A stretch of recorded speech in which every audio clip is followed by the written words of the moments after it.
St. Patrick's Day is a global event celebrated on March the 17th, but what actually is it? Let's take a look at who St. Patrick was, what St. Patrick's Day is, and how it's celebrated in the 21st century. St. Patrick is the primary patron saint of Ireland and is one of Christianity's most widely known figures.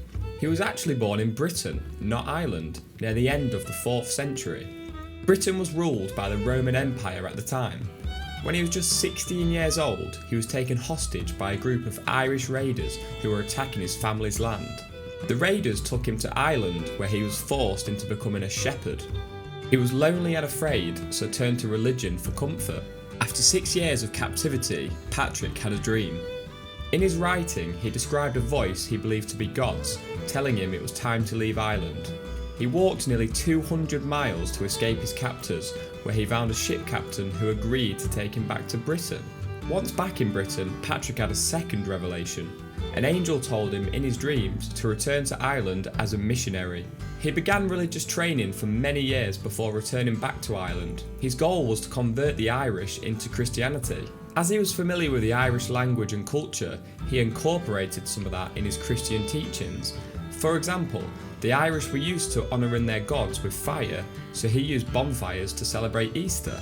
A popular symbol of St. Patrick's Day is the shamrock, or three-leaf clover. Patrick used this to help people understand Christianity, with each leaf representing the Father, Son, and Holy Spirit.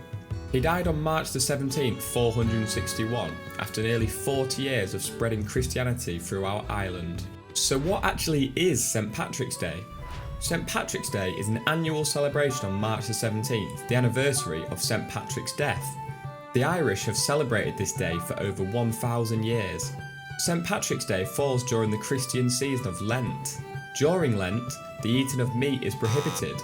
This ban is lifted for St. Patrick's Day so the Irish can drink and feast. Traditionally, Irish families would attend church in the morning and celebrate in the afternoon. And finally, St. Patrick's Day in the 21st century. The celebrations aren't just limited to Earth, it's also an out-of-world event. It was celebrated on the International Space Station in 2011. Irish-American astronaut Catherine Coleman played a 100-year-old flute in space to celebrate St. Patrick's Day.